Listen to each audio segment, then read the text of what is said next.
valientes, inspiradoras, exitosas y sus historias merecen ser compartidas. Mujeres de Ataque con Juan Lozano. Buenas noches, bienvenidos a Mujeres de Ataque.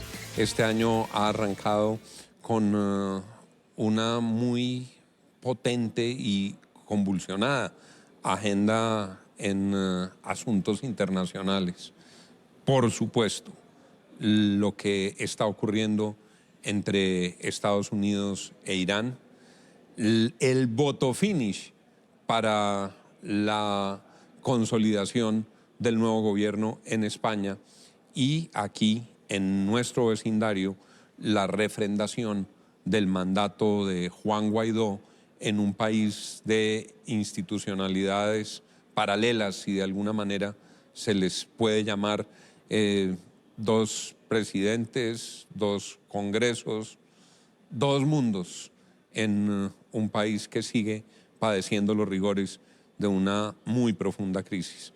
Nuestras invitadas de hoy son muy prestigiosas, analistas, columnistas, reconocidas por su conocimiento en estos temas, Laura Gil y Larisa Pisano. Un gusto tenerlas, Laura, bienvenida. Ay, muchísimas gracias por esta invitación, Juan. Larisa, mucho gusto tenerte aquí también. Gracias Juan, y también muy contenta de estar con Laura. Arrancó este año intenso, ¿no? No llevamos ni una semana y el mundo ha estado girando en torno a episodios complejos. ¿Por cuál arrancamos? ¿Estados Unidos e Irán? Sí, arranquemos por ese que parece ser el que podría poner más en peligro la paz mundial, ¿no? Hay unas personas que dicen, se vino la Tercera Guerra Mundial, otros dicen, no va a haber Tercera Guerra Mundial. ¿Cómo lo analizan ustedes? ¿Cómo lo analizas tú? ¿Qué está pasando con esas decisiones de Trump y la respuesta de Irán? Pues mira, hay dos caminos. O vamos a una conflagración en el Medio Oriente, como las que vimos en el año 2003 y en los 90, o no vamos a eso. Y todo indicaría que tanto Irán como Estados Unidos han comenzado a recoger. Y aquí, ¿por qué me refiero a eso? Es que cómo interpretar que Irán, después de que le mataron a su general más importante, lance un ataque de misiles y todos los vimos en televisión, eso era uno atrás de otro, y no hayan producido ningún daño. Parecería que hubo ahí algo tras bambalinas, justamente para que pudiera haber un acto de fuerza sin gran daño, sin pérdida de vida para los americanos. Entonces me parece que esa es una señal de que qué va a pasar ahora, que se empieza a recoger un poquito y que Irán seguirá lo mismo de siempre, que es apoyar a organizaciones terroristas, hacer sus actos agresivos contra el occidente a través de proxies y Estados Unidos respondiendo también de forma limitada. Entonces creo que podemos seguir en más de lo mismo. Y todo esto, Larisa, en medio de un escenario de campaña política en Estados Unidos y el presidente Trump jugándose su reelección. Que es finalmente el hilo conductor de los tres temas que usted planteaba de convulsión inicial a nivel mundial. Todos tienen que ver con agendas electorales internas, pues en el caso español es evidente, en el venezolano también, y en el de Estados Unidos el proceso reeleccionista. Pero frente a lo que dice Laura, de que pareciera que la pita se ha empezado a recoger desde una perspectiva gubernamental o estatal, creo que aquí hay que considerar la otra dimensión, que es el impacto que tiene sobre la masa agitada en ambos contextos. A mí me impresionó la cobertura que hizo Catalina Gómez, que es una periodista colombiana que vive hace mucho tiempo en Teherán, mostrando las imágenes de miles de hombres gritando «Muerte América». Impresionante, ríos de hombres. Entonces me impresiona cómo esa dimensión paralela puede tener un impacto diferente en términos como de empoderamiento psicológico y de actitud frente a la guerra. No sé, Laura, ¿tú cómo lo ves ahí? No, yo creo que es algo irónico, digamos, algo de trágico e irónico de que este general Soleimani, que siempre odió a Estados Unidos y trabajó para que Estados Unidos fuera echado de la región, finalmente está logrando lo que se tiene, que es volver a revivir el odio. contra Un odio Estados que ya Unidos. estaba ahí, pero que se vuelve a revivir. Imagínense en donde estábamos, Irak, el Parlamento de Irak votando la expulsión de su aliado, porque hoy en día Irak y Estados Unidos eran aliados, la expulsión de las tropas Un americanas hombre de su muy territorio. complejo el general, ¿no? Sumamente y con complejo. un historial muy inquietante, ¿no era? Es decir, no es para llorar sobre su cadáver Ni tampoco. para hacerle condecoraciones de Acciones. homenajes como lo hacen algunos partidos, incluso acá. Sí, sí, sí, no es para llorar sobre No, pues sobre tenía un su historial de cuerpo. muerte muy impresionante. Que se le veía incluso en su presencia física, que es muy particular. Pues era ¿no? el cerebro de la expansión iraní a través de estos grupos, las milicias chiitas, Hezbollah y demás en la región. Pero lo otro que me parece muy irónico es que Trump se retira del pacto nuclear diciendo es porque necesitamos uno mejor. Las posibilidades de que se pueda negociar uno mejor hoy en día son muy, muy bajas, porque por más que se haya tratado de recoger la pita, y yo creo que ahí tiene que haber intervenido Putin, tiene que haber intervenido, digamos, sobre todo Putin, ¿no?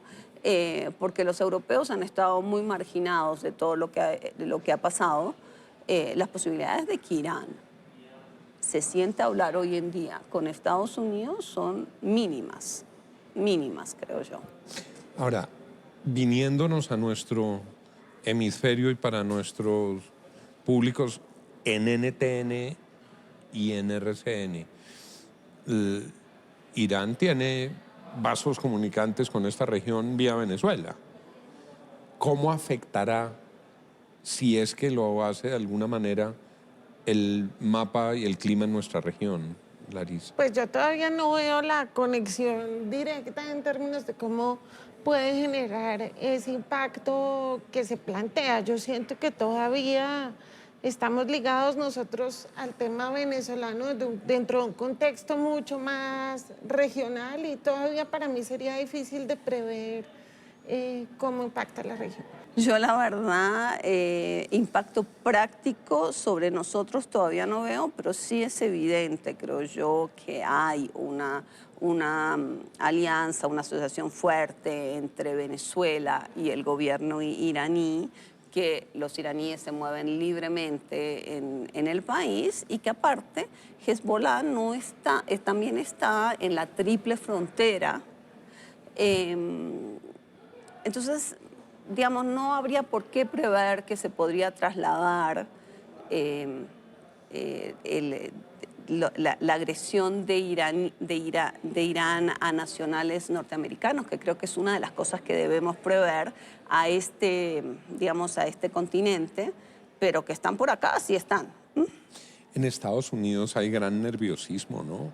En los aeropuertos, en las ciudades, hay temores de retaliaciones. En Estados Unidos y en Europa, jamás como que justo ayer se cumplieron 5 años de la masacre de Charlie Hebdo y eso también genera una remembranza y un estado de paranoia que vuelve a traducirse en miedo en todas partes. Efectivamente, los aeropuertos de Estados Unidos están mucho más militarizados, se genera más terror y en últimas uno no sabe si esas son las implicaciones que tienen que ver con el tema electoral interno y cómo se terminarán traduciendo en preferencias electorales.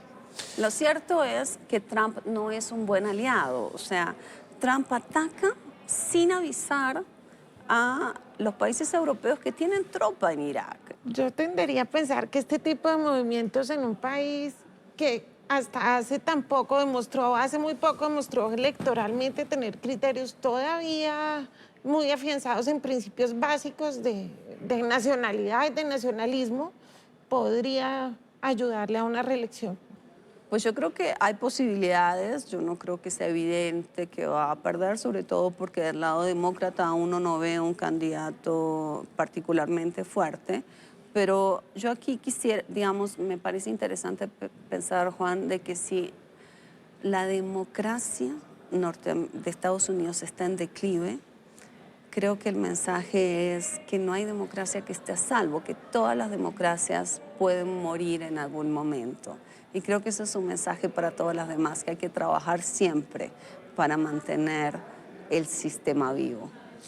Es cierto, las amenazas permanentes sobre los sistemas democráticos, más las fallas propias de los sistemas democráticos generan una enorme vulnerabilidad.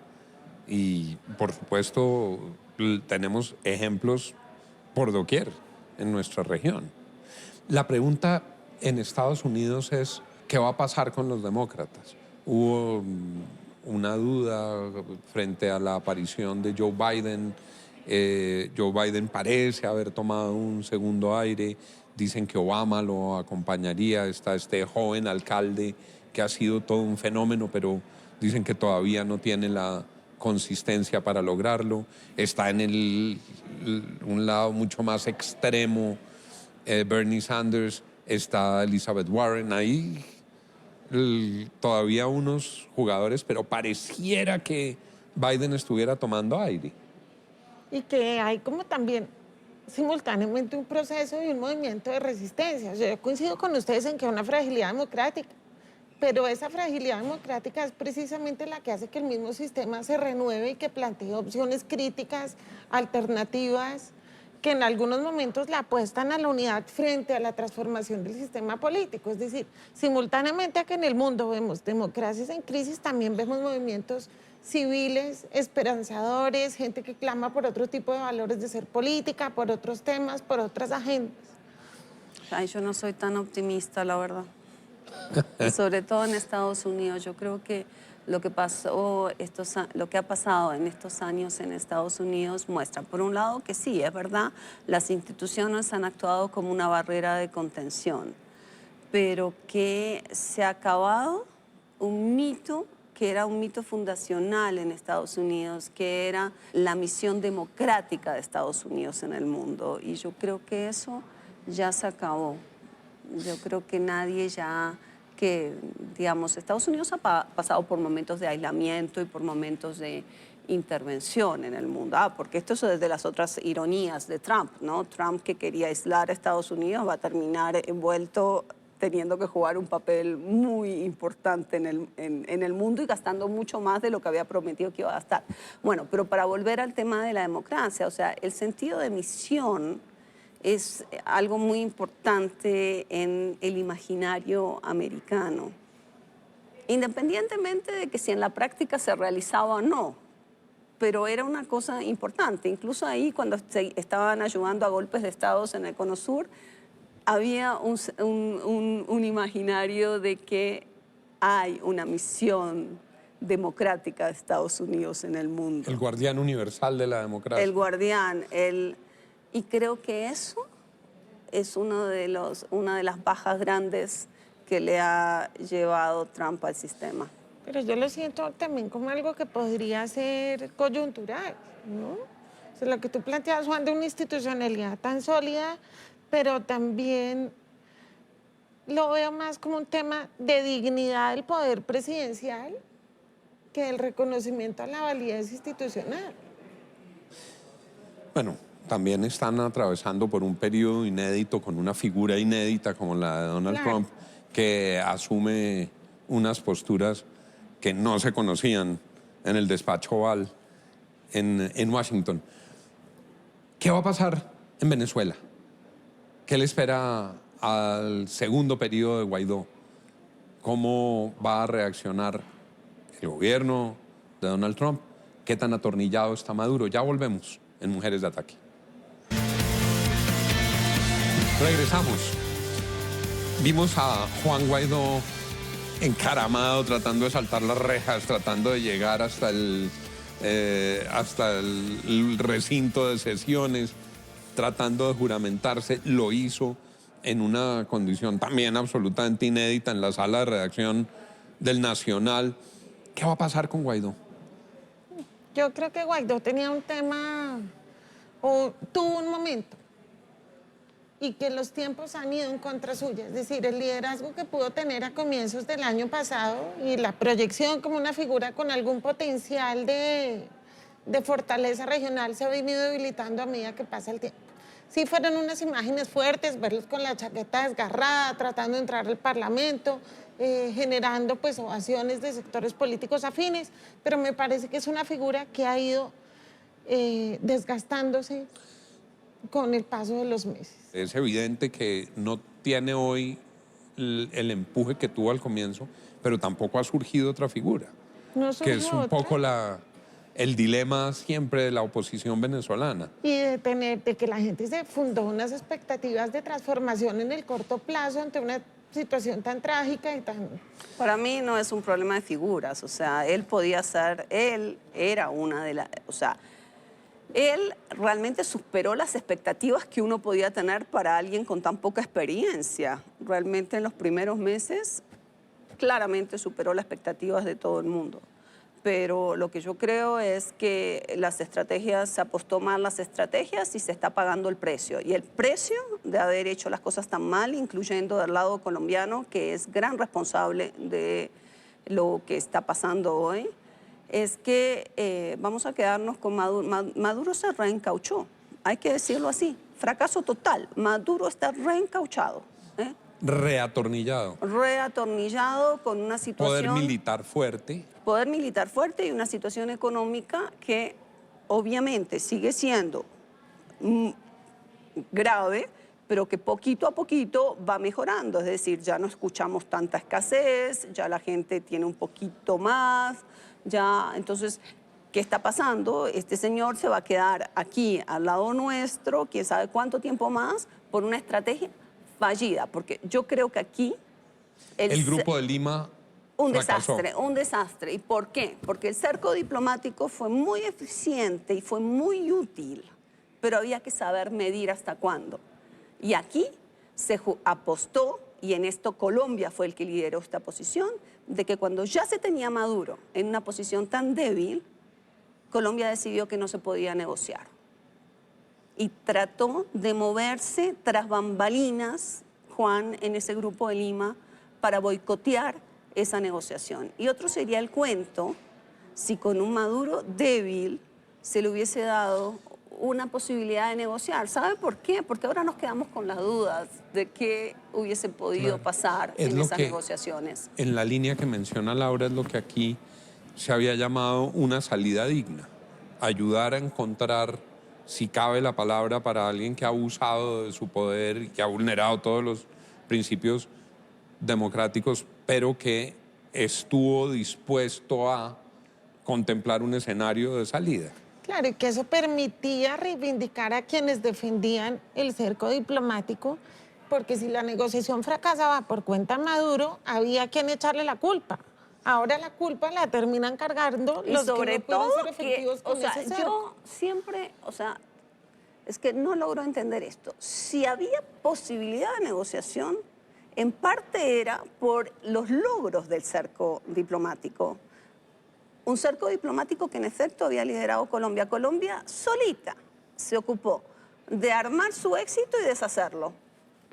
Incluso me preocupa a mí el tema de la narrativa frente al éxito de esa dictadura o del fracaso de las alternativas de solución frente a esa dictadura. Porque la gente sí se hizo expectativas en enero y febrero del año pasado de que a Maduro le quedaba poco tiempo. Y millones de venezolanos creyeron que podían volver y Colombia sintió que iba a desencartarse de Maduro y nada de eso pasó. Y no ocurrió, y por el contrario, lo que uno ve es la Guardia Nacional, Cuba, algunas potencias extranjeras, el ELN, que en Colombia es guerrilla y en Venezuela es como una especie de grupo paramilitar, el Cartel de los Soles, todo eso. rodeando a Maduro. Y nosotros con la migración venezolana, a la cual tenemos que recibir con los brazos abiertos, pero a la cual también tenemos que atender. Bueno, vamos ya por más de 2 millones y dicen que podríamos llegar a 4 millones. Exacto. Son unas cifras dramáticas. Me indican los productores que nos quedan unos minutos finales, 3 minuticos para hablar de España. esa coalición de Pedro Sánchez, el PSOE, la izquierda extrema, ¿qué va a pasar con el mapa político de España y qué vasos de reflejo va a tener sobre Europa y sobre América? Pues primero me parece que es como la sensación de un parto que logró pues el bebé salir a luz como después 2 de una años de lucha parto, sí. desde 2016. Por 2 2 años. votos. Por 2 votos.